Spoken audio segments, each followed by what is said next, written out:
Hola a todas las personas que nos siguen en este canal. Vamos a darle continuación a la lectura de este libro, el 12º Planeta, escrito por Zecharia Sitchin, ya fallecido en el 2010, un gran investigador que consiguió leer, descifrar, traducir las tablillas sumerias.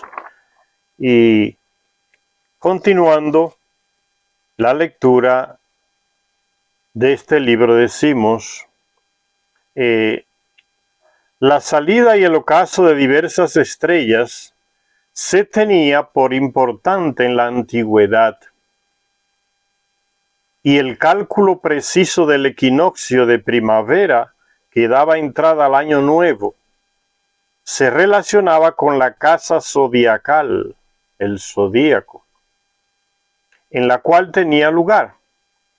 Debido a la precesión, el equinoccio de primavera y los demás fenómenos celestes, al retardarse de año en año, terminaba por retrasarse todo un signo zodiacal cada 2160 años. Nuestros astrónomos continúan empleando el punto cero, el primer punto de Aries, que marcó el equinoccio de primavera alrededor del año 900 a.C. Pero este punto se encuentra ahora bien entrado en la casa de Piscis, en los alrededores del 2100 después de Cristo. El equinoccio de primavera comenzará a ocupar la casa precedente, o sea, la de Acuario. Esto es lo que están queriendo decir los que afirman que estamos a punto de entrar en la era de Acuario. Debido a que el cambio de una casa zodiacal a otra lleva más de 2 milenios, 2000 años, una casa zodiacal del Toro al Aries, del Aries al que le sigue, que es el Piscis. Entonces son el tiempo de una casa a otra, el tiempo de una casa a otra, ¿no? O de aquí a aquí o de aquí a acá. Son miles de años.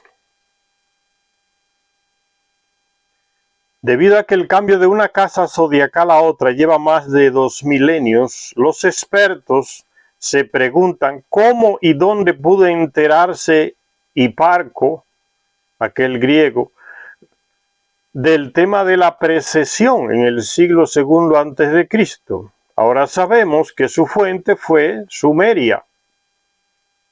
Los descubrimientos del profesor Langdon revelan que el calendario nipuriano, establecido alrededor del 4400 a.C., en la era de Tauro, refleja el conocimiento de la precesión y el cambio de casas zodiacales que tuvo lugar 2160 años antes de ese. La era del Tauro era la era que se le dedicó a Enlil, el tiempo de Enlil. ¿Recuerdan el libro perdido de Enki que Marduk hizo la guerra para quedarse con el trono diciendo que el tiempo de Enlil había acabado, que ahora era Aries, el cordero, la que era su representación en las casas zodiacales? Entonces que le correspondiera el poder en la tierra por eso se luchó y se destruyó Sumeria con bombas nucleares. Entonces la era del Tauro, del Toro, que era la era de Enlil. Dice, en la era de Tauro refleja el conocimiento de la precesión y el cambio de casas zodiacales que tuvo lugar 2160 años antes de ese. El profesor Jeremías, que vinculó los textos astronómicos mesopotámicos con los textos astronómicos hititas, también era de la opinión de que las tablillas astronómicas más antiguas registraban el cambio de Tauro a Aries, de una casa zodiacal a otra. y llegó a la conclusión de que los astrónomos mesopotámicos predijeron y anticiparon el cambio de Aries a Piscis. O sea, del toro al cordero, de Tauro a Aries. Suscribiéndose a estas conclusiones, el profesor Willy Hartner, en su obra La historia más antigua de las constelaciones en Oriente Próximo, sugería que los sumerios dejaron abundantes evidencias gráficas a tal efecto, de esos cambios de una casa zodiacal a otra. Llevaba más de 2000 años. Y dejaron evidencias gráficas a tal efecto. Cuando el equinoccio de primavera estaba en el signo de Tauro, el solsticio de verano tenía lugar en Leo. Hartner llamó la atención sobre el recurrente motivo del combate entre un toro y un león que aparece en las representaciones sumerias de las épocas más primitivas y sugirió que estos motivos reflejaban las posiciones claves de las constelaciones de Tauro o Toro y Leo o León para un observador en los 30 grados norte, la posición de la ciudad de Ur alrededor del 4000 a.C. La mayoría de los expertos consideran que la insistencia de los sumerios en Tauro como su primera constelación, que representaba el líder, el comandante supremo aquí en la tierra de los Anunnaki, el Tauro, la era de Tauro, fue la era más brillante de la civilización sumeria. Reconocían los sumerios en Tauro como su primera constelación. No solo es una evidencia de la antigüedad del zodíaco, fechado en los alrededores del 4000 a.C., sino también una prueba del momento en que la civilización sumeria tuvo sus repentinos comienzos. El profesor Jeremías, en su obra El Antiguo Testamento a la luz del Antiguo Oriente, encontró evidencias que demostraban que el punto cero cronológico zodiacal sumerio se puso precisamente entre el toro y los gemelos o Géminis. Por este y por otros datos llegó a la conclusión de que el zodíaco se trazó en la era de Géminis, la era de los gemelos. Es decir, aún antes de que comenzara la civilización sumeria. Entonces, no fueron los sumerios que lo hicieron, fueron los Anunnaki que fueron los que poblaron esa región de Mesopotamia antes de crear la civilización humana, muchos miles de años antes de la civilización sumeria. Una tablilla sumeria que hay en el Museo de Berlín, los europeos robándose las cosas de los otros países, como siempre, en el Museo de Berlín, está allá, almacenado cogiendo polvo. Una tablilla sumeria que hay en el Museo de Berlín, Alemania, comienza la lista de constelaciones zodiacales con la de Leo, con lo que nos remonta a los alrededores del 11.000 a.C., cuando el hombre recién comenzaba a labrar la tierra. Pero el profesor H.B. Hilprecht, en su obra La expedición babilónica de la Universidad de Pensilvania, fue aún más lejos, estudiando miles de tablillas que llevaban tabulaciones matemáticas, llegó a la conclusión de que todas las tablas de multiplicación y de división de las bibliotecas de los templos de Nippur y Sippar, aquellas dos ciudades de los Anunnaki antediluvianas y que fueron destruidos por el diluvio, Nippur, que era la ciudad donde vivía y comandaba el comandante general de los Anunnaki aquí en la tierra, que era Enlil. Esa era su ciudad, Nippur.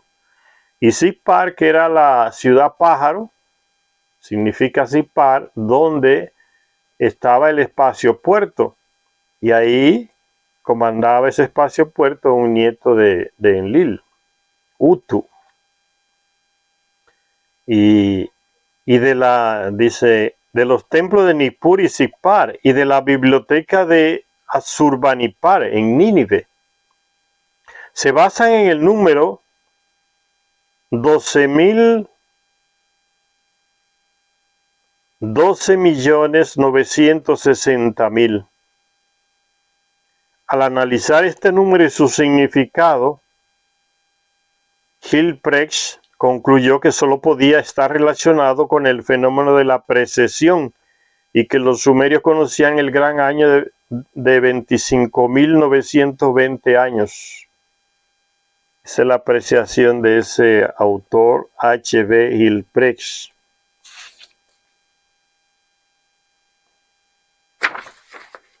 Claro está que es una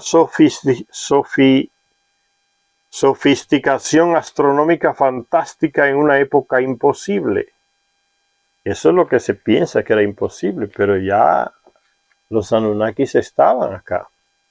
Por eso se dan todos esos hechos. Del mismo modo que es evidente que los astrónomos sumerios poseían un conocimiento que posiblemente no podían haber adquirido por sí mismos. También existen evidencias que demuestran que gran parte de su conocimiento no eran de uso práctico para ellos. Entonces otras personas era que los usaban, esos conocimientos, los elaboraban esos conocimientos astronómicos, pura astronomía profundísima, más adelantada de la que tenemos hoy, miles de años más al frente. ¿Quiénes poseían? No eran los sumerios, no la necesitaban en su día a día. Entonces habían otros, ¿quiénes? Los Anunnaki. No eran de uso práctico para ellos tantos conocimientos. Esto no solo tiene que ver con los sofisticadísimos métodos astronómicos que se utilizaban. ¿Quién en la antigua Sumer necesitaba realmente establecer un ecuador celeste? La línea ecuatorial, ¿para qué? Sino también con la gran diversidad de textos elaborados que tratan de la medida de distancias entre las estrellas. ¿Quién podía hacer eso? Los sumerios no podían. ¿Para qué? No tenían los conocimientos ni la tecnología. ¿Quién necesitaba eso? Los Anunnaki, que viajaban de Nibiru a la Tierra y hacia otros planetas. Distancia entre las estrellas. El que va a viajar en el espacio es que necesita esas coordenadas. Uno de estos textos, conocido como AO 6478, no dicen cuál museo está, puede ser que sea en el mismo ese de Alemania, hace una lista de 26 estrellas visibles importantes a lo largo de una línea que en la actualidad llamamos el Trópico de Cáncer. Una línea imaginaria que hoy llamamos el Trópico de Cáncer. Es la parte norte después del Ecuador. El Trópico de Cáncer está aquí. El Trópico de Cáncer es la línea imaginaria por encima del Ecuador, el Trópico de Cáncer. Y por debajo del Ecuador, el Trópico de Capricornio. Dice uno de estos textos, entonces, hace una lista de 26 estrellas visibles importantes a lo largo de una línea que en la actualidad llamamos el Trópico de Cáncer. Y da las distancias entre ellas medidas de 3 formas diferentes. El texto nos da primero las distancias entre estas estrellas en una unidad llamada Mana Sukultu, o sea, medido y pesado. Se cree que este era un ingenioso dispositivo que establecía una relación entre el peso del agua que escapaba por paso de tiempo. Está hablando de un espejo de agua que aparece en una foto de Inanna, que yo le decía en otro video que ella tiene una vestida de astronauta y tiene en la mano, y los expertos europeos por ignorantes dicen, es un jarrón para colocar flores, un astronauta. ¿Para qué va a tener un jarrón? La brutalidad de esta gente, la ignorancia. Es un espejo de agua para saber la posición de las estrellas. Y ellos decían y le pusieron a la estatua, a la mujer del jarrón, una estatua de Inanna vestida de astronauta con un espejo de agua que parece un jarrón. Fíjese, aquí lo dice Zecharia Sitchin. Dice, se cree que este era un ingenioso dispositivo. La segunda columna dice, hablando del espejo de agua, se cree que este era un ingenioso dispositivo que establecía una relación entre el peso del agua que escapaba por paso de tiempo. Hacía posible la determinación de distancia entre dos estrellas en términos de tiempo. Por eso Inanna aparece con lo que parece un jarrón en la mano y vestida de piloto, un espejo de agua. A medida que tiene adentro unos agujeros muy pequeños, a medida que el agua va escapando, hay un mecanismo que le ayuda al piloto, si tiene experiencia en ese método, de saber la distancia entre una estrella y otra. Ese es el aparejo. Quien descubrió que es un espejo de agua para medir distancia entre las estrellas es la mujer que les mencioné, Ruth Amaryllis Sotomayor, que es del Ecuador y residente en España, que ha escrito mucho sobre estos temas, de las culturas que salieron de aquí, de los Andes, que fueron allá a Sumeria. Los sumerios fueron de los Andes allá, por eso no se les sabe el nombre. Los europeos nunca pudieron decir qué pueblo era aquel. Y un inglés ahí se inventó, tiene que ser sumerio, porque en una tablilla dice que el rey de Sumer, y ahí le plantó Sumer y Sumerio, y los otros le siguieron, pero no sabían, no era el nombre de ellos. ¿De dónde vinieron? Nunca pudieron decirlo. Y esa mujer, investigadora, que hace historia científica, Ruth Amaryllis Sotomayor, los videos de ella están en YouTube, es la que descubre que esos pueblos que no se le conoce el nombre, los sumerios, y el significado de Sumeria o Sumer, eso vino de aquí, de los Andes, se fueron allá. Eso va en contra de la visión europeísta que dice que aquí era un continente nuevo, que no había nada, es falso. Los nuevos con relación a nosotros son ellos, los europeos, no tenían nada. Esta cultura, ¿y por qué esta cultura fueron las que se desplazaron hacia allá? Porque eran grandes navegantes, tenían grandes conocimientos astronómicos. Esos espejos de agua los inventaron las mujeres científicas de algunas razas que salieron de los Andes. ¿Y quién le enseñó a esa raza de los Andes? Blancas, negras y rojas que salieron de ahí.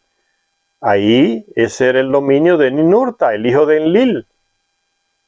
Después que Marduk ocupó Babilonia entera, después de la guerra nuclear que destruyó la civilización sumeria, Enlil y su hijo Ninurta vinieron aquí a América, a sus dominios, en los Andes.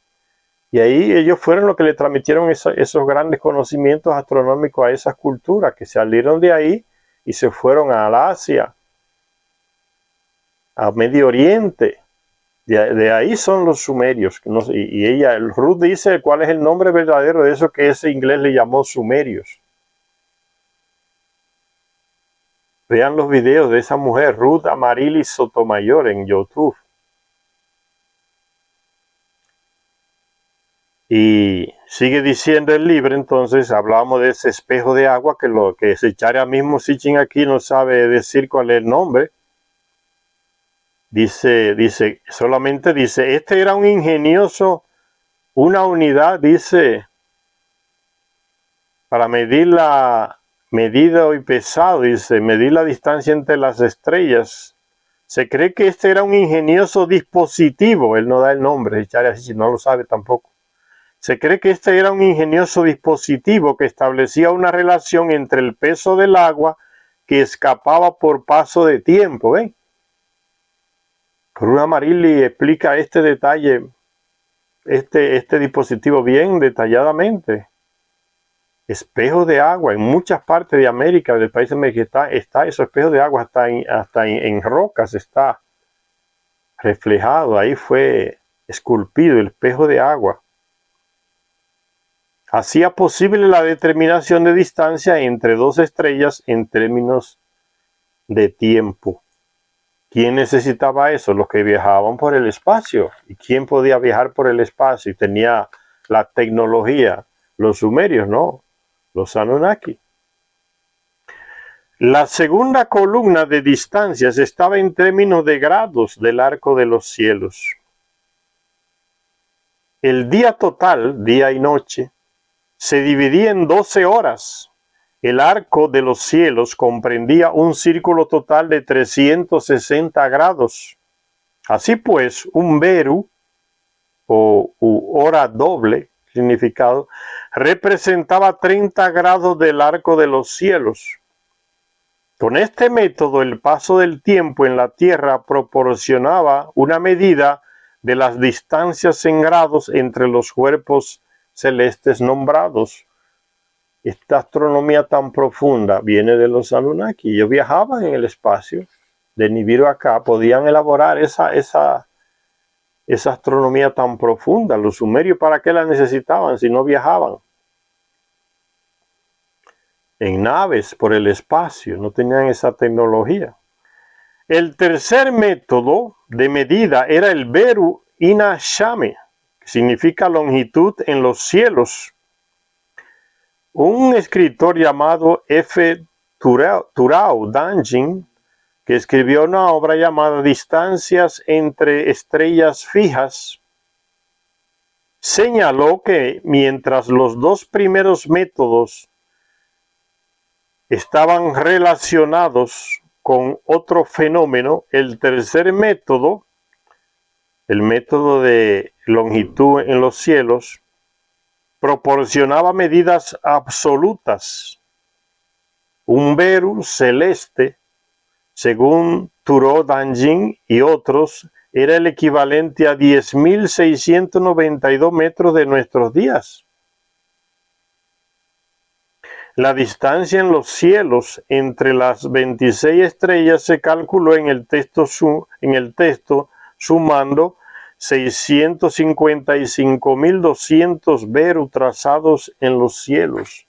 ¿Pura astronomía para quién? Para los astronautas, señores, de las naves espaciales. Disponer de 3 métodos diferentes de medida de distancias entre estrellas indica la gran importancia que se le daba al tema. Sin embargo, ¿quién entre los hombres y las mujeres de Sumer necesitaba este conocimiento y quién de ellos pudo diseñar estos métodos y utilizarlos de forma tan precisa? La única respuesta posible es que los Nefilim, llamados así en la Biblia, los Nefilim, son los Anunnaki, los Anakins, también se le llama en la Biblia. Disponían de ese conocimiento y precisaban de tan exactas medidas para viajar por el espacio. ¿Cómo lo hacían? Capaces de hacer viajes espaciales, los expertos europeos no consiguen explicar estas cosas, estos 3 métodos, porque no aceptan lo que ya viene en las tablillas sumerias, que los Anunnaki vinieron de Nibiru, fundaron la civilización aquí en la Tierra, crearon el ser terrestre y tenían esa tecnología y la usaban. Por eso se explica todos estos detalles en tablillas sumerias. Sumeria porque fueron encontrados en el valle de Mesopotamia, donde estaban las ciudades que fundaron los Anunnaki, que anterior a la civilización sumeria, esas regiones que comandaban los Anunnaki ahí en Mesopotamia. Entonces por eso no le encuentran sentido a las tablillas, no las saben explicar, porque no aceptan esa información que ya está en las tablillas de que esas personas vinieron de Nibiru, los Anunnaki, y se quedaron aquí a buscar oro. Y tenían esa capacidad, esa tecnología para ir y venir en el espacio, de su planeta hasta acá, o de acá hasta Marte, de Marte acá, de la Luna hacia acá. Capaces de hacer viajes espaciales después de llegar a la Tierra desde otro planeta y de recorrer los cielos de la Tierra.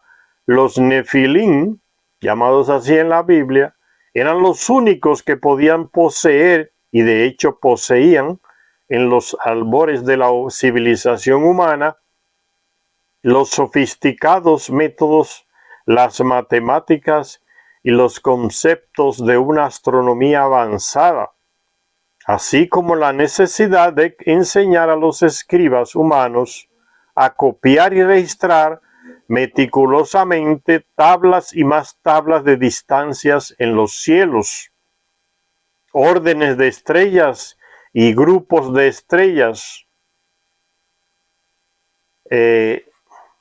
salidas y ocasos del Sol, un complejo calendario solar, lunar, terrestre y el resto de conocimientos notables tanto del cielo como de la tierra. Es lógico, señores, solo ellos que viajaban necesitaban estas informaciones. Ante este panorama, se puede creer aún que los astrónomos mesopotámicos, dirigidos por los Nefilim, no supieran de la existencia de planetas más allá de Saturno. Se pregunta Zecharia Sitchin, que no conocieran Urano, Neptuno y Plutón. ¿Acaso sus conocimientos sobre la misma familia de la Tierra, el sistema solar, eran menos completos que los de las distantes estrellas, su orden y sus distancias? La información astronómica de los tiempos antiguos se conservaba en centenares de textos detallados, hasta con detalles, de listas de cuerpos celestes pulcramente dispuestas según el orden celeste, o según los dioses, los meses, las tierras o las constelaciones con las que estaban relacionados. A uno de estos textos, analizado por el escritor Ernesto F. Weidner en su obra Manual de Astronomía Babilónica, se le ha llegado a llamar la Gran Lista de Estrellas. Los sumerios conocían nuestro sistema solar y más allá, porque esa información se la habían transmitido los Anunnaki, que iban más allá del sistema, viajando hacia su planeta Nibiru. Dice lista de estrellas, gran lista de estrellas. En él se hace una relación en esta obra de este escritor Ernesto F. Weidner, Manual de Astronomía Babilónica.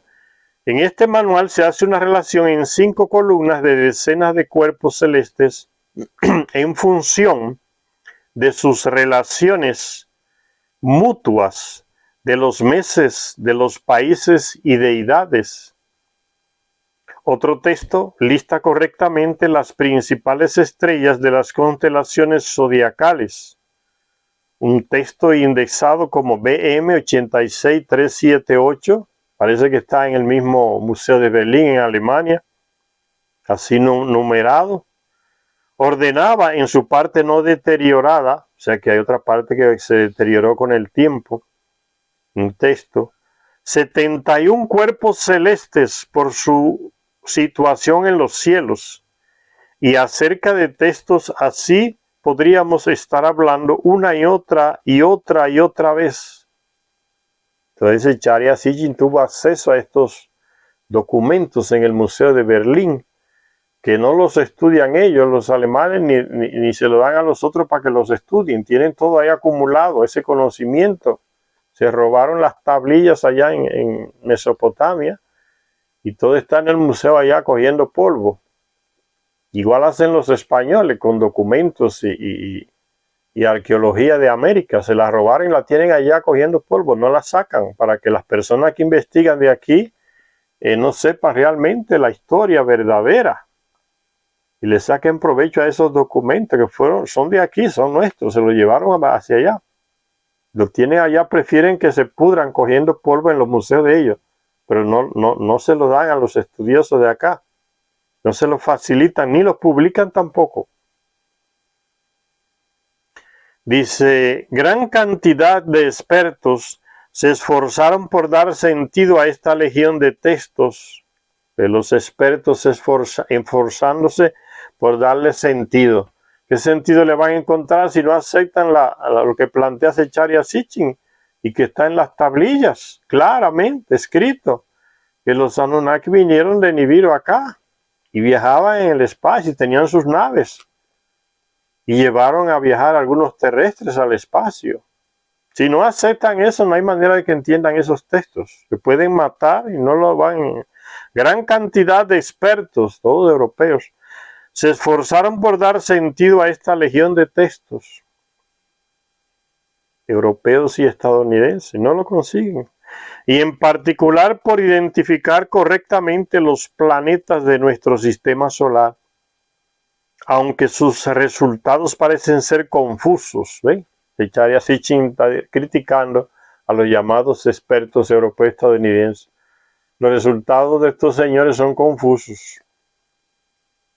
Comienza mal, termina mal. Como ya sabemos, dice Zecharia Sitchin, sus esfuerzos estaban condenados al fracaso. El esfuerzo de estos llamados expertos europeos y estadounidenses, porque no aceptan lo lógico, que le da sentido a los textos, que esa presencia en nuestro planeta de los Anunnaki. Como ya sabemos, sus esfuerzos estaban condenados al fracaso debido a la incorrecta suposición de que los sumerios y sus sucesores no sabían que el sistema solar era heliocéntrico.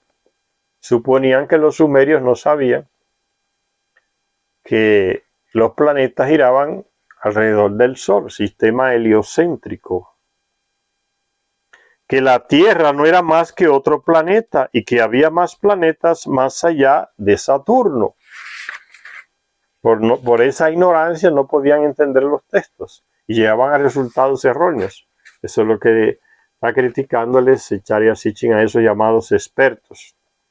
Al pasar por alto la posibilidad de que algunos de los nombres de las listas de estrellas se le pudieran aplicar a la misma Tierra, y al intentar aplicar los otros muchos nombres y epítetos solo a los 5 planetas que, según creían esos expertos, conocían los sumerios, suposiciones equivocadas, pensaban que los sumerios solo conocían hasta Saturno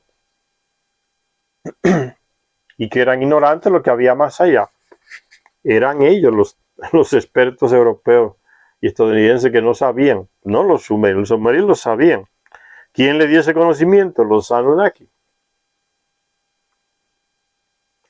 Algunos de ellos llegaban a sugerir, de estos famosos llamados expertos, que la confusión no era suya. Estos expertos europeos le echan la culpa a los caldeos de su ignorancia. Algunos de ellos llegaron a sugerir que la confusión no era suya, sino de los caldeos, por algún motivo desconocido. Ni saben cuál es el motivo. Dicen, los caldeos intercambiaron los nombres de los 5 planetas conocidos. O sea, lo mismo que hace la comunidad científica hoy para ocultar la información. ¿Sí? A las personas comunes y corrientes que ven naves, que ven ovni, que son abducidos, que entran en las naves, que hablan de los seres que están dentro de las naves. Cuando dan sus testimonios, ¿qué hacen esos expertos? Esos llamados científicos estadounidenses, europeos, lo descalifican inmediatamente. Le dicen que son ignorantes y que lo que vieron fue un globo, no fue un ovni. O sea, le están diciendo, usted ni sabe distinguir entre un globo o un ovni, un avión o un helicóptero. Le están diciendo ignorante, o sea, descalifican al que no está dentro del grupo ignorante que es la llamada comunidad científica. Y aquí y vienen con eso desde hace mucho tiempo. Le echaron la culpa a los caldeos. No, eran los caldeos que están equivocados, porque confundieron los nombres. No eran los expertos europeos. Dicen los expertos, no, es que por algún motivo que no sabemos cuál, ve que ignorancia, los caldeos intercambiaron los nombres de los 5 planetas conocidos. Los sumerios se referían a todos los cuerpos celestes, todos, dice Zecharia Sitchin, planetas, estrellas y constelaciones como Mul. Ya existía la palabra entonces para llamar a todos, no a los 5 que conocían esos expertos europeos y estadounidenses. Y tenían el término era Mul, para referirse a todos los cuerpos celestes, planetas, estrellas y constelaciones. Lo que brilla en las alturas, significa Mul, M-U-L, Mul. El término acadio, Katkabi, fue aplicado también por babilonios y asirios para designar a cualquier cuerpo celeste. ¿Qué es lo que refleja esto, señor? Que Zecharia Sitchin, que pudo descifrar, interpretar, leer, transcribir las tablillas sumerias, estos benditos expertos europeos, estadounidenses, no pudieron. Y se inventaban cosas.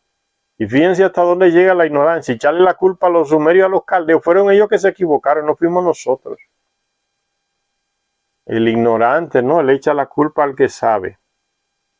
Esa manía que tienen los europeos de pensar que ellos son como lo máximo en conocimiento de la humanidad. Y viven con eso y están convencidos de eso. Lo que los hace más ignorantes aún. Dice, el término acadio Katkabi fue aplicado también por babilonios y asirios para designar a cualquier cuerpo celeste. Esta práctica acabó frustrando a los expertos. ¿Ven? Está Zecharia Sitchin dándole dura a esos llamados expertos. Esta práctica que tenían los babilonios y los asirios de designar ya los cuerpos celestes a todos, acabó frustrando a los expertos que intentaban desentrañar los antiguos textos astronómicos, intentando descifrar lo que había en las tablillas. Pero, dice Zecharia Sitchin, algunos Mul, como ya mencionamos, L-M-U-L, lo que brilla en las alturas, algunos Mul, a los que se calificaba de Lubat, designaban claramente a los planetas de nuestro sistema solar. Sabiendo que el nombre griego para los planetas era errantes, los expertos, vuelve otra vez, en todas sus obras Zecharia Sitchin critica a los expertos. Los que puedan leer las obras de Zecharia Sitchin van a descubrir ese detalle. En todas las obras él menciona a los expertos y los critica veladamente, porque son tercos e ignorantes, lo han demostrado hasta el día de hoy. Sabiendo que el nombre griego para los planetas era errantes, los expertos, dice, los expertos leyeron Lubat como, en lugar de errante, leyeron como oveja errante. A partir de Lu, aquello que se pastorea. Y Bat, que es Lubat, entonces la palabra entera, oveja errante, y Bat, alto, muy lejos. Eso es una confusión del caramba que hicieron estos expertos para interpretar estos textos y por eso no salían a camino. El término griego errante lo interpretan como oveja errante. Aquello que se pastorea, dicen. Lubat y Bat, entonces alto, muy lejos.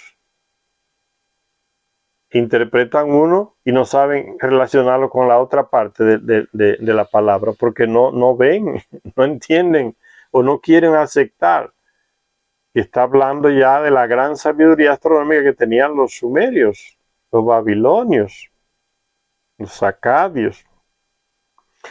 Pero, dice Zecharia Sitchin, ahora que hemos mostrado que ahora, mejor dicho, hablando en singular, diría Zecharia Sitchin, pero ahora que he mostrado que los sumerios eran plenamente conscientes de la verdadera naturaleza de nuestro sistema solar, los otros significados del término Bad, que quiere decir lo antiguo, la fundación,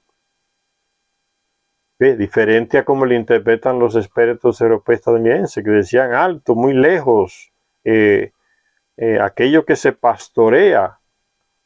Zecharia Sitchin le da el sentido verdadero, entonces, más correcto. Dice, pero ahora que he mostrado, Zecharia Sitchin hablando, que los sumerios eran plenamente conscientes de la verdadera naturaleza de nuestro sistema solar, los otros significados del término Bat, lo antiguo, la fundación, aquel donde está la muerte, asumen una importancia directa. Estos últimos son epítetos adecuados para el sol, de donde se sigue que por Lubat, en lugar de oveja errante, como interpretaron los expertos,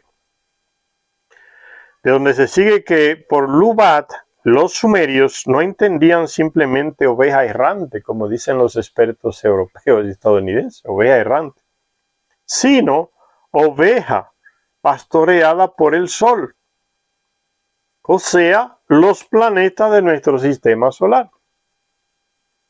Como si el sol era el pastor, el que pastorea a las ovejas que son los planetas. Esa simple imagen los expertos no consiguieron descifrar ni entenderla. Pero la situación y las relaciones de los Lubat entre ellos y con el Sol, o sea, de los planetas con el Sol, se describían en muchos textos astronómicos mesopotámicos. Había referencias a aquellos planetas que están arriba y aquellos que están debajo. Ya hacían la división. Planeta de arriba y planeta de abajo. ¿Qué los dividía? El cinturón de asteroides.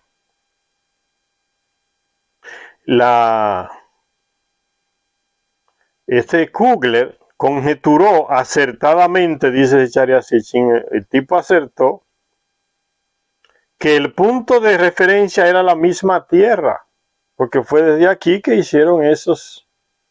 elaboraron esos conocimientos, esas nomenclaturas, esas medidas. Pero, dice Zecharia Sitchin, en su mayor parte los planetas de los que se hablaba en el entramado de los textos astronómicos trataban de Mulmul, un término que tenía a los expertos en la incertidumbre, de nuevo, dándole a los llamados expertos europeos un término que tenía a los expertos en la incertidumbre, no saben. En ausencia de una solución mejor, la mayoría de los expertos acabaron coincidiendo en que el término Mulmul identificaba las Pléyades, un grupo de estrellas de la constelación de Tauro, y el único por el que pasaba el eje del equinoccio de primavera, tal como se veía desde Babilonia. Fueron hechos desde la Tierra. En los alrededores del 2200 a.C., los textos mesopotámicos solían indicar que el Mulmul estaba compuesto por 7 Lumash, que significa 7 errantes que son familiares. Y los expertos asumieron que se trataba de los miembros más brillantes de las Pléyades, que se pueden ver con el ojo desnudo. El hecho de que en función de la clasificación el grupo tenga bien 6, bien 9, el grupo tenga bien 6, bien 9 de tales estrellas y no 7, planteaba un problema. Parece que en este libro aquí la impresión comete algunos errores y uno tiene que leerlo bien porque Hay palabras que deberían ser de otra manera y se repiten a veces. Yo leí una parte del libro aquí donde yo tuve que buscar el sentido a la palabra que el impresor colocó, donde decía Dios escribió perro. Entonces uno tiene que leer el libro bien para corregirle algunas fallas de impresión. Son fallas de impresión al imprimir el libro. Parece que el corrector del libro no hizo muy bien el trabajo, que antes de uno publicar un libro, el libro se le pasa a un revisor de texto, la persona que se encarga de revisar el texto, corregirlo gramaticalmente, corregir algún error. Parece que no se sabe qué bebió, fumó y se le fueron muchos errores. El grupo, bien 6 o bien 9 de tales estrellas y no 7, planteaba un problema para los expertos, pero se dejó de lado. Cuando llegan los problemas, los expertos sacan el pie, pero se dejó de lado por falta de una idea mejor sobre el significado de Mulmul. Franz Kugler, en su obra La tradición de las estrellas y el servicio de las estrellas en Babel, escribió: aceptó a regañadientes las Pléyades como solución. Perdido. Pero, dice Zecharia Sitchin, expresó su asombro cuando descubrió que en los textos mesopotámicos se afirmaba, sin ningún tipo de ambigüedad, que Mulmul incluía no solo a los errantes, o sea, a los planetas del sistema solar, sino también al Sol y a la Luna, con lo que la idea de las Pléyades se hacía insostenible. Ese invento de los expertos que no saben, se inventaron, eso es referente a las Pléyades. Este escritor descubre que no es verdad. No se ponen de acuerdo por la ignorancia. Se refiere a los planetas, al Sol y a la Luna. Mulmul. Entonces la idea de las Pléyades queda descartada, como dice este Kugler. Es insostenible, no se sostiene esa teoría de que se refiere a las Pléyades. Kugler también se encontró con textos que afirmaban claramente que Mulmul Ul-Shu, 12, Mulmul es un grupo de 12, quiere decir, de los cuales 10 formaban un grupo diferenciado. Sugerimos, dice Zecharia Sitchin, que el término Mulmul se refería al sistema solar, utilizando la repetición Mulmul para indicar el grupo como una totalidad, como el cuerpo celeste que comprende todos los cuerpos celestes. Es la explicación que da Zecharia Sitchin a esta confusión que tenían en la cabeza esos expertos europeos. Charles Viroyu, en su obra La astrología caldea, transliteró un texto mesopotámico que está en la biblioteca de Berlín, clasificado como con la letra K y el número 3558, que describe a los miembros del grupo Mulmul o Kakabu. La última línea del texto es explícita, es clara. Kakabu, el número de sus cuerpos celestes es 12. Las estaciones de sus cuerpos celestes, 12. Los meses completos de la luna es 12.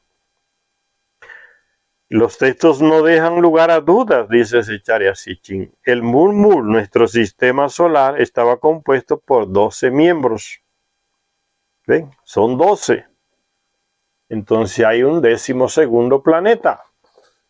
Eso es lo que no querían aceptar los expertos, que hubiera un 12º planeta. Por eso daban vuelta y vuelta y le buscaban otro sentido al texto para no caer en la realidad.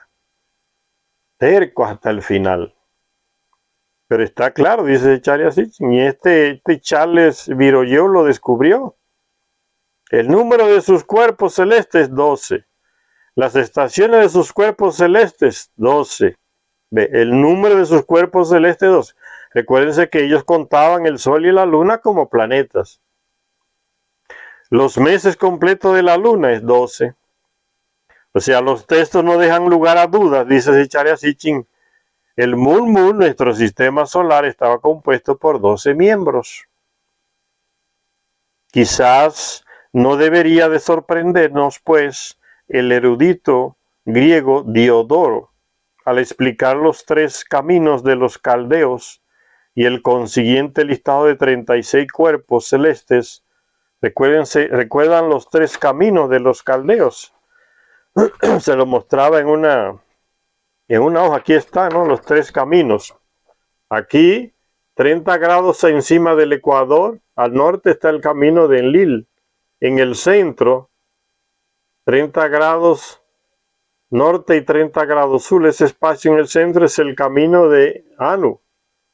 Y aquí 30 grados al sur, camino de Ea o Enki. Esos son los 3 caminos que ellos diseñaron. Y eso fue diseño de Enki, no ellos, fue diseño de Enki. En el libro perdido de Enki, él mismo explica cómo hizo ese trabajo astronómico. Los 3 caminos. Dice, quizás no debería de sorprendernos, pues el erudito griego Diodoro, al explicar los 3 caminos, ven, eso que les mostré, de los caldeos y el consiguiente listado de 36 cuerpos celestes, afirmaba que de aquellos dioses celestes, ellos le llaman de dioses, porque le identifican con alguno de los principales Anunnaki, que creían que eran dioses.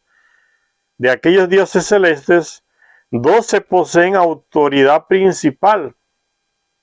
A cada uno de estos, los caldeos les asignan un mes y un signo del zodíaco. Ernesto Wegener, en su obra El Zodíaco y los Caminos del Cielo, parece que era alemán Ernesto Wegener, informó que junto con el camino de Anu y sus 12 constelaciones zodiacales, o sea, en esta división imaginaria del espacio, el camino de Anu tenía 12 constelaciones que caían dentro del camino de Anu. Eso es lo que está queriendo decir el camino de Anu. 12 constelaciones. Aquí había un número de constelaciones, aquí había otro número y aquí caía otro número también. A eso se refiere. Dice que junto con el camino de Anu y sus 12 constelaciones, tenía 12 constelaciones este camino de Anu, y sus 12 constelaciones zodiacales, algunos textos se referían también al camino del Sol, que estaba compuesto también por 12 cuerpos celestes. El camino del Sol, el Sol, la Luna y 10 más. La línea 20 de la llamada tablilla TE, así clasificada en el museo ahí en Europa, te dice, la línea 20 de la tablilla TE dice Nafar 12 Sheremes. Eso es en ese idioma de los mesopotámicos. Halasha, Kabat, Lusha, Sin, Shamas. Hablando de Dios, de los hijos de Enlil, Sin y Utu. Sin, Shamas, Ina, Libi, Iktiku, que significa todo en todo, 12 miembros a donde la luna y el sol pertenecen, donde orbitan los planetas. Sin, Shamas, el dios luna y el dios sol. 12 miembros a donde la luna y el sol pertenecen, donde orbitan los planetas. Ahora podemos comprender la importancia del número 12 en el mundo antiguo. En la Biblia, en los textos bíblicos que hablan de los Anunnaki, en los textos del Antiguo Testamento, hablan de estos personajes, los Anunnaki. Por eso aquel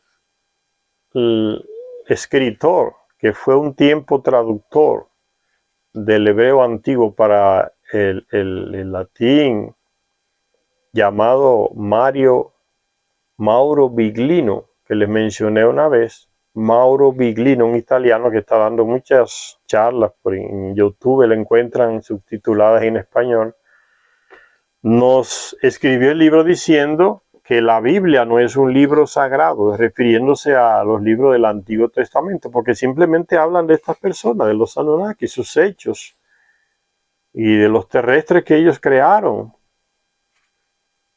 Por eso dice que no es un libro sagrado que hable de Dios, de la divinidad, de la eternidad, ni de esas cosas, del pecado mortal y de la gloria de Dios. No habla, esos textos no hablan nada de eso, él dice. Por eso él dice, no es un libro sagrado, habla de unas personas que vinieron al planeta de otro lugar, cayeron a la tierra, dice, y crearon el ser con manipulación genética para que puedan y compren esos libros. La Biblia no es se vende en Amazon ese libro. La Biblia no es un libro sagrado, de Mauro Biglino. Dice, siguiendo la lectura, ahora podemos comprender la importancia del número 12 en el mundo antiguo. Ven que en los textos antiguos de la Biblia se habla mucho del número 12, los números. El gran círculo de dioses sumerios y por tanto los 12 planetas, contando el Sol y la Luna como planeta. Entonces los 12 miembros, los grandes dioses. Y el gran círculo de dioses sumerios y por tanto de los dioses olímpicos, ¿ves? Pasa para Grecia también la misma cuestión.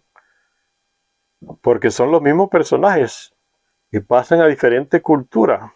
A los griegos, a los egipcios, a los hititas, a los surritas. Son las mismas personas. Los Anunnaki. Y sus clasificaciones de los planetas como dioses y 12, el grupo principal también de los principales comandantes de ellos aquí en la Tierra.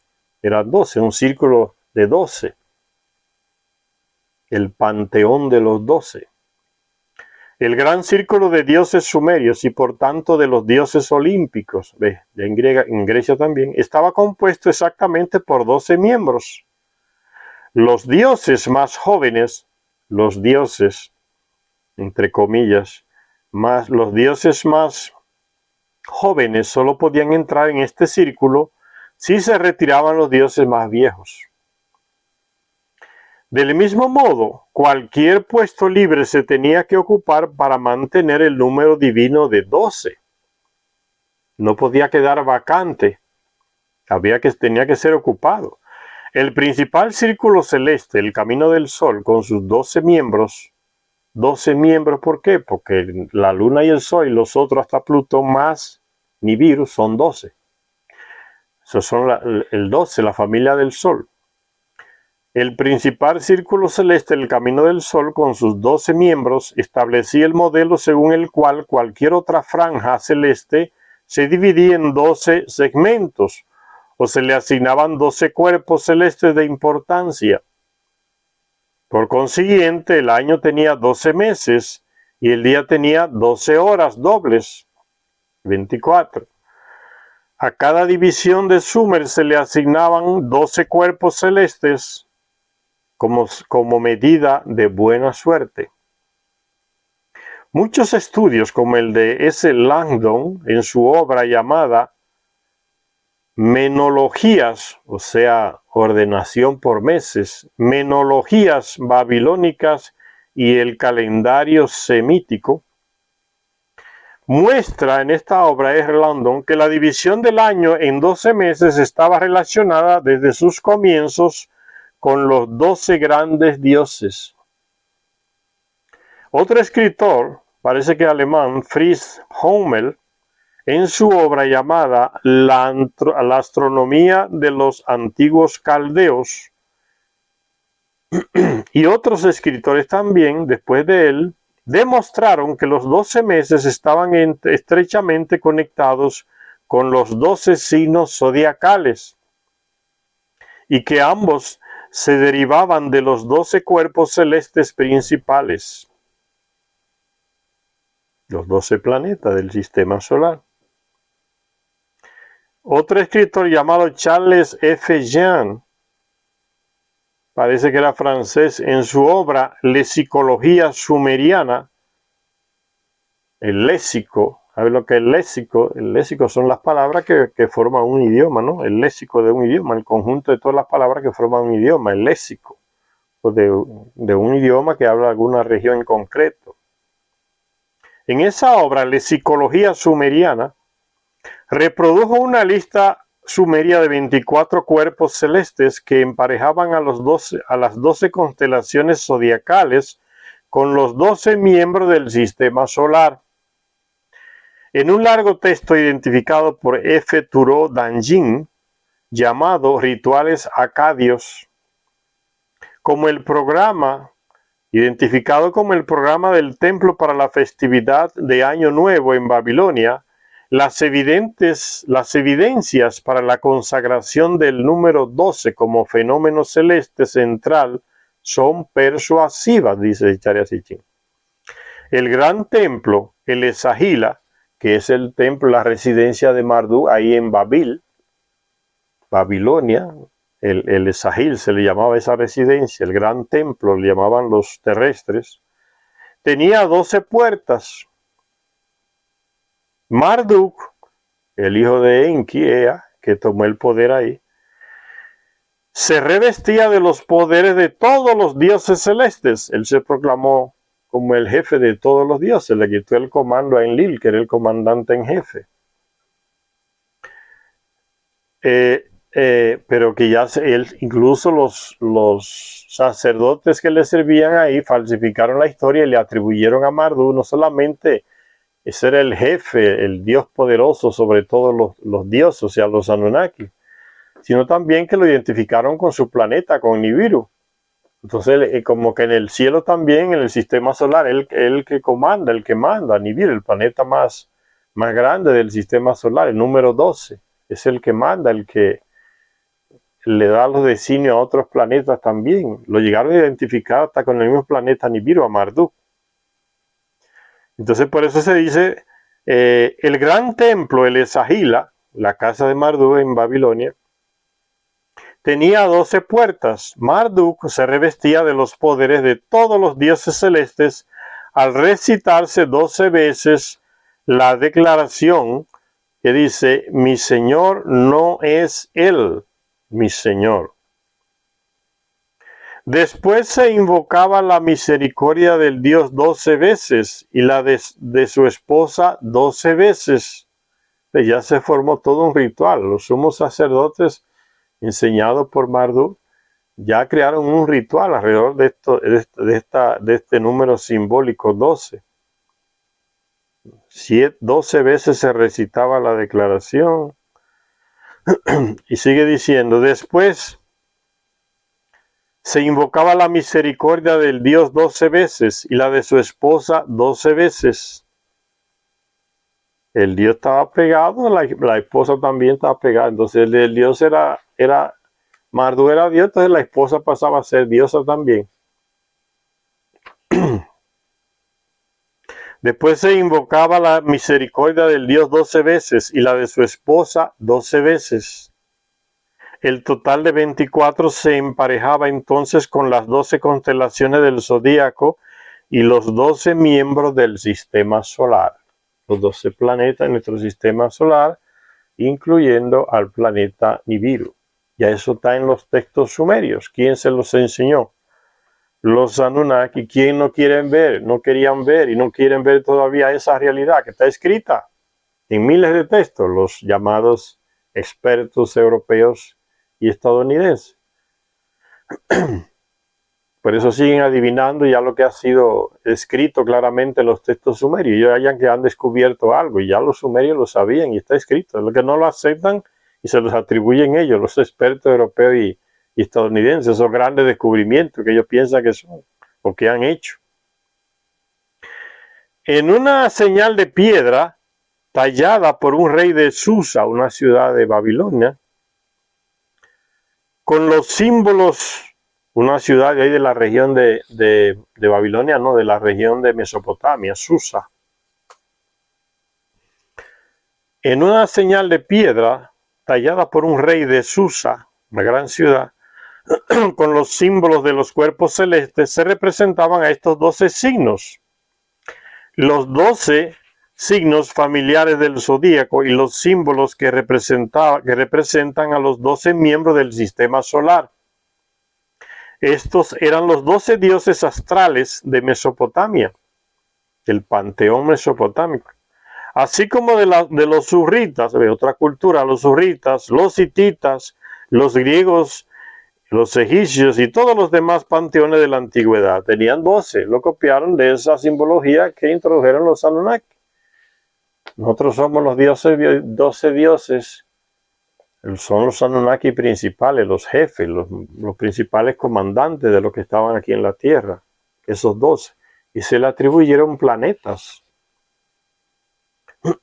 Aunque nuestra base de cálculo natural, dice Zecharia Sitchin, es el número 10, nuestra base de cálculo natural es el número 10, recuérdense que ya también los sumerios usaban el 60, el cálculo centesimal, y no solamente el decimal, sesagesimal. Aunque nuestra base de cálculo natural es el número 10, el número 12 se impregnó en todos los temas celestes y divinos, mucho antes de que los sumerios desaparecieran con aquel ataque nuclear que destruyó la civilización sumeria, la nube venenosa que vino desde el norte y arrasó con toda la civilización sumeria hasta el sur de Irak.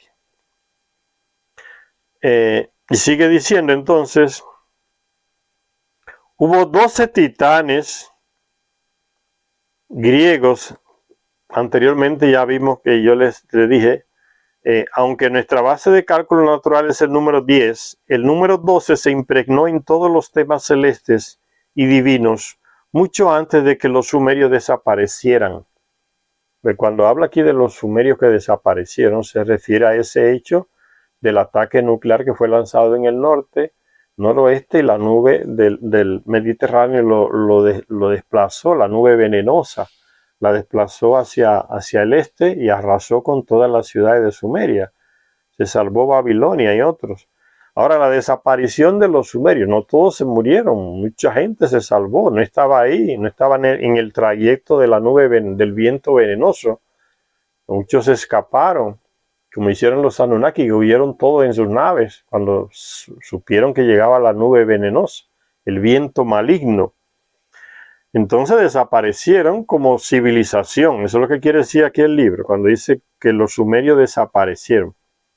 Porque todas las grandes ciudades fueron destruidas y no quedó nada.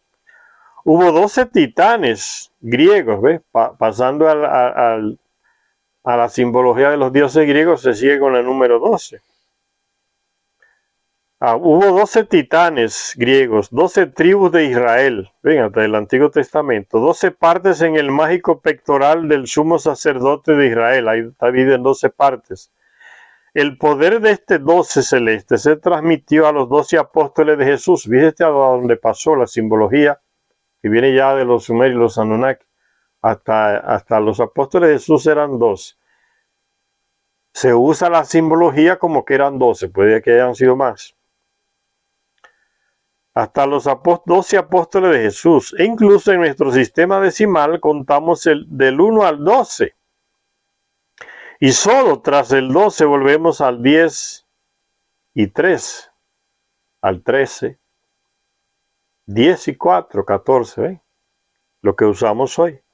¿De dónde surgió, pues, este poderoso y decisivo número 12? Se pregunta Zecharia Sitchin. La respuesta, de los cielos, los Anunnakis, que lo enseñaron a los sumerios. Pues el sistema solar, el Mulmul, como ya mencionamos, incluía también, además de todos los planetas que conocemos, el planeta de Anu, aquel cuyo símbolo, un cuerpo celeste radiante, representaba en la escritura, estaba representado como un símbolo de un cuerpo radiante, el planeta Nibiru, símbolo como el planeta radiante, la estrella radiante. Después se le agregó con el tiempo una cruz en el centro. Primero era un disco alado, como con ala, después se convirtió en una estrella brillante, y después como con una cruz en el centro. Son evoluciones de la imaginación para representar al planeta Nibiru. Aquí aparece, fíjense, una estrella brillante. Aquí aparece la luna, el sol y el planeta Nibiru, la estrella brillante, ¿no?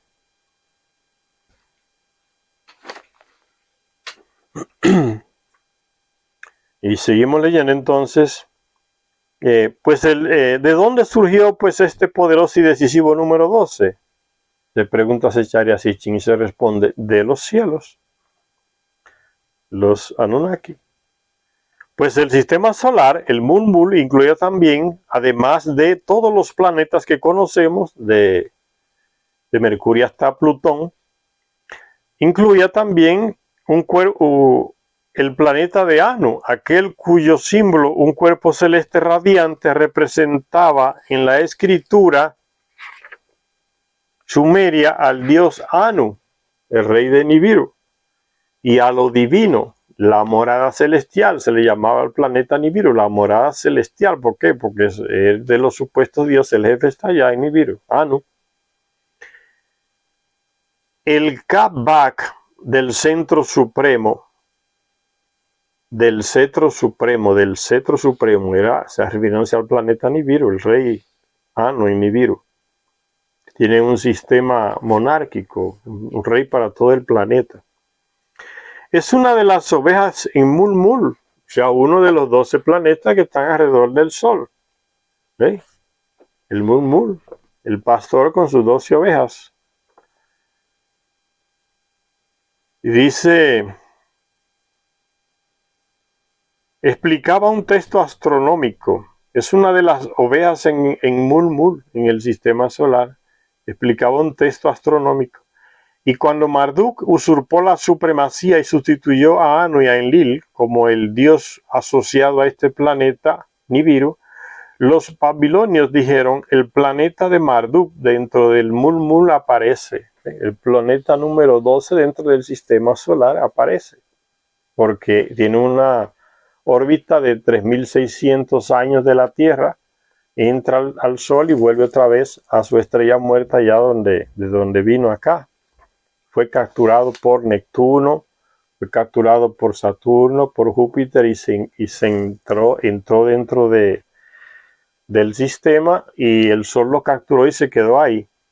Cada 3.600 años viene por estos alrededores de nuestro sistema solar y causa muchos cataclismos y desestabiliza los otros planetas del sistema solar.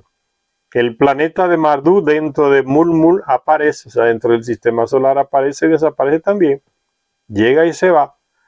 Al enseñarle a la humanidad la verdadera naturaleza de la tierra y los cielos, los Nefilim o Anunnaki no solo informaron a los antiguos sacerdotes astrónomos de la existencia de los planetas más allá de Saturno, sino también de la existencia del planeta más importante, el más grande que todos, aquel del cual vinieron, el 12º planeta, dice Secharia Sitchin. Vamos a terminar la lectura aquí, lectores, personas que ven este canal, para que no se haga muy larga. En la próxima continuamos con la parte que dice la epopeya de la creación del 12º planeta, un tema que ya vimos en la lectura del libro perdido de Enki. Gracias a todas y a todas por su atención. Hasta la próxima lectura.